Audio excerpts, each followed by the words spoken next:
Gatabazi Jean Marie Vianney wigeze kuba Minisitiri w'Ubutegetsi bw'igihugu yasabye imbabazi ku guteshuka akagana imitekerereze ishingiye ku dutsiko aho gukurikiza umurongo w'igihugu wo gushingira ku Bunyarwanda. Tariki ya 18 Nyakanga 2023 nibwo umuryango FPR Inkotanyi wasohoye itangazo ryamagana igikorwa cyahuje abantu bakimika umutwaro w'abakono, igaragaza ko bisubiza inyuma intambwe yatewe mu kubaka ubumwe bw'Abanyarwanda.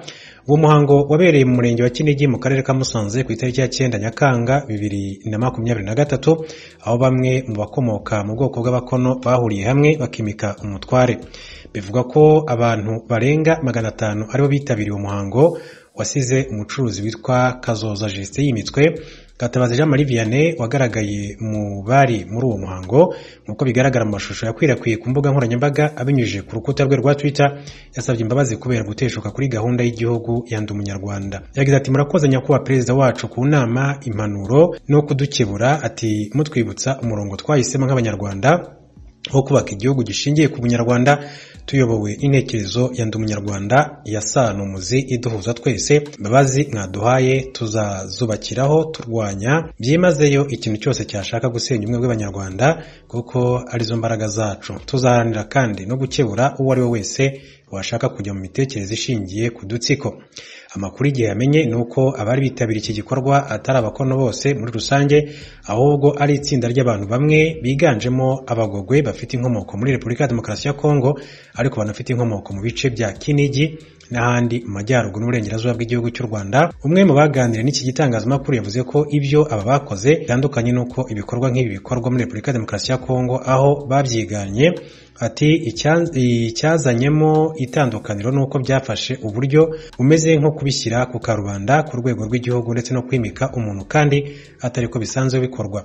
Yakomeje agira ati nzi neza ko byakozwe mu buryo bw'abantu bahoze muri Kongo, sinzi niba barabashije guhurira hamwe n'abandi bakono, ariko icyo mpagazeho nuko atari gahunda y'abakono bose bo mu Rwanda. Abantu batandukanye banenze iki gikorwa bavuga ko gishobora kugira ingaruka zitari nziza kigacamo ibice Abanyarwanda. Hari uwabwiye iki gitangazamakuru ati aho mbona ati bishobora kubangamira ubumwe nuko abantu bashobora gutangira kwireba muri iyo ndorerwamo y'ubwoko bwabo, noneho nko mu gihe cyo gutanga imirimo niba ati mwamaze kubikora ati nk'umuryango hakaza ikimenyane, ati kandi mu by'ukuri imiryango isanzwe ikemura ibibazo ati hatabaye ngombwa ko haba umutware, ati babifashe nkaho ari ikintu kigiye ku rwego rw'igihugu.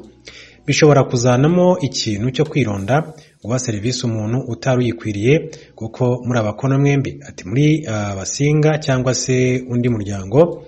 Icyo FPR yarebyeho ati kure nuko bishobora gukura ndetse kandi bigahinduka ibigezweho, ejo bikajya bibaho ati hakaza iby'uturere hakagenda haza amahuriro afite ikintu cyo guheza abandi. Mbabwire ko abakono bakora igisekuruza cyabo ku mukono witwa Ntandayera wa Mututsi, igicumbi cyabo akaba ari Abanyiginya. Iyi ni radio y'Ijwi ry'Amerika ivugira Washington DC mu Kirundi n'Ikinyarwanda.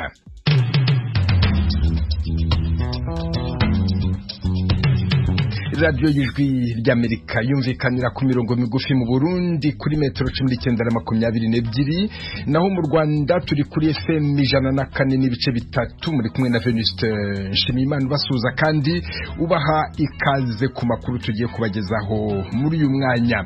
Igisirikare cy'u Rwanda kiravuga ko abarwanyi ba FDLR bari muri Kongo baba bisuganya bitegura gutera. Minisitiri w'Intebe wa Israeli Benjamin Netanyahu yavuye mu bitaro kuri iki cyumweru, bamaze kumushyiramo icyuma kigenzura imikorere y'umutima we.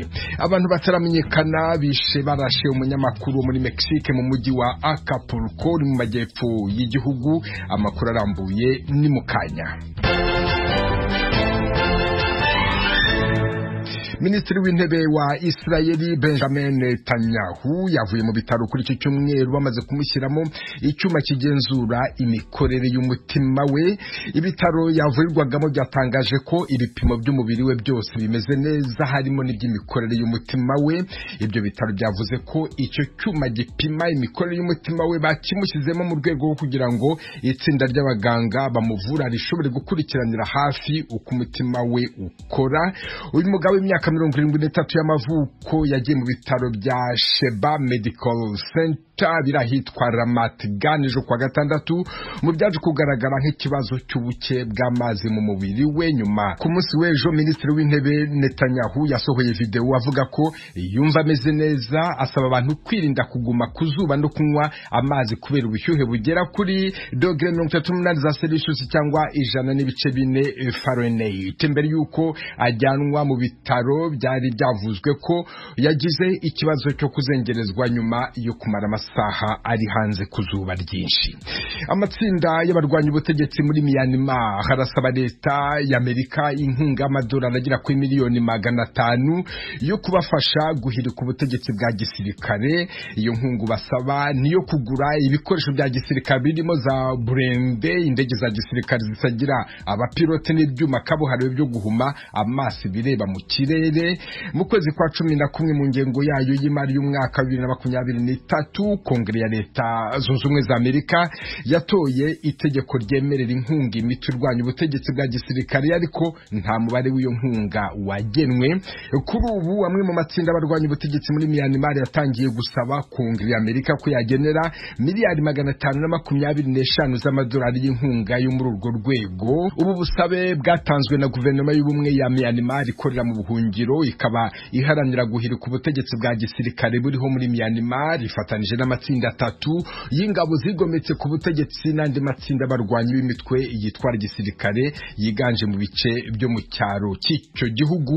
Guverinoma ya Myanmar ikorera mu buhungiro yabwiye ijwi ry'Amerika kuyohereje ubusabe bwayo mu nteko ishinga amategeko na Sena y'Amerika, ariko ntiyavuze icyo bayishubije. Abayobozi b'izo nzego zombi banze kugira icyo batangariza ijwi ry'Amerika ku bijyanye n'ubwo busabe. Abantu bataramenyekana barashe umunyamakuru wo muri Mexique mu mujyi wa Acapulco uri mu majyepfo y'igihugu. Barayibamurase muri parking mu gihe yarimo yinjira mu modoka ye. Abashinjacyaha batangaje ko batangiye iperereza ku rupfu rw'uyu Nelson Matus wayoboraga ikinyamakuru Le Real de Guerrero. Mexique ni kimwe mu bihugu bitoroheye ubwisanzure bw'abanyamakuru. Matus yari amaze imyaka 15 akora umwuga w'itangazamakuru, ahanini yibanda ku nkuru zigaragaza urugomo n'ibibazo by'umutekano muke birangwa muri Mexique. Ibyo binemezwa n'umuryango Reporters Sans Frontières uharanira ubwisanzure bw'itangazamakuru. Kuva mu mwaka 2000 abanyamakuru barenga 150 bamaze kwicwa n'abakekwa kuba bakorera imitwe y'abacuruza ibiyobyabwenge. Reporters Sans Frontières iravuga ko leta ya Guerrero yibasiwe n'urugomo rwo ku rwego rwo hejuru rutuma abanyamakuru bahakorera nabo bibasirwa n'abakorera iyo mitwe. Mukomeje kumva radio y'ijwi ry'Amerika ivugira Washington DC mu Kirundi n'ikinyarwanda, mujye no kuri wa eshatu akadomo radio yacu @com. Mukurikire aya makuru kuri Facebook, Instagram, YouTube na Twitter. Muradusanga kuri VOA radio yacu. Mukanya turajya ku makuru avuga mu karere k'ibiyaga bigari by'Afrika.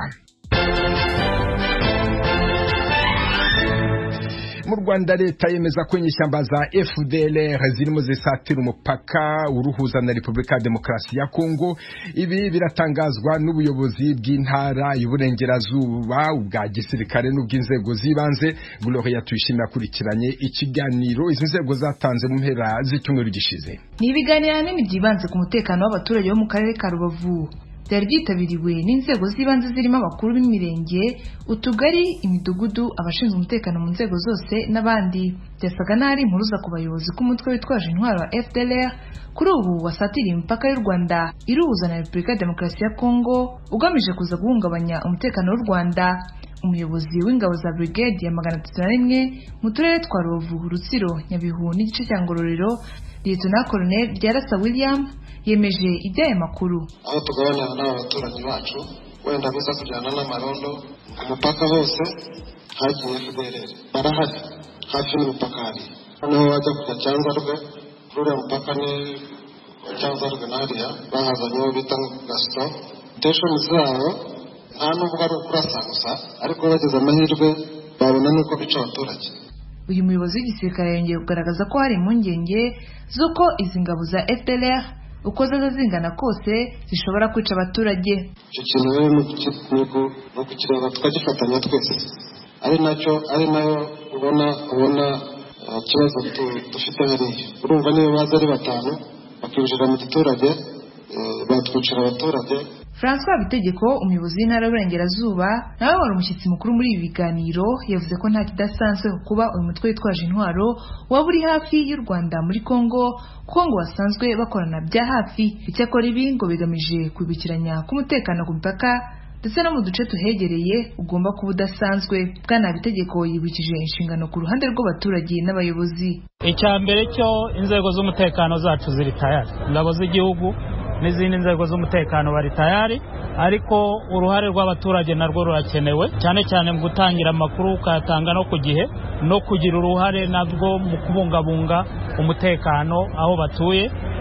Twahuye uyu munsi n'abayobozi b'amafasi, abayobozi b'imidugudu, ab'utugari, ab'imirenge, ubuyobozi bw'akarere. Abo nabo bafite ingamba zabo zo kubungabunga umutekano w'abantu n'ibintu byabo. Usibye umutekano ku mipaka ndetse no kuba maso kw'abayobozi, Bwana Habitegeko yavuze kandi ko kwambutsa ibicuruzwa mu buryo butemewe bikorwa na bamwe mu baturage nibikomeza bishobora kuba intandaro yo kwitiranya umugizi wa nabi n'umuturage usanzwe, dore ko mu bihe bitandukanye hari abagiye bumvikana baraswa ahubwo ari abaturage babaga bambutsa bimwe mu bicuruzwa mu buryo butemewe. Bamwe mu bari bitabiriye ibiganiro barasobanura ingamba bafashe zo gukomeza gukumira uyu mutwe. Uyu ni Ndayambaje Martin uyobora umudugudu wa Karukogo, akagari ka Rukoko uherereye mu murenge wa Rubavu. Icyo tugiye gukora rero nk'abayobozi tugiye gukaza ingamba, dukora ubukangurambaga mu baturage cyane cyane twegera abaturage.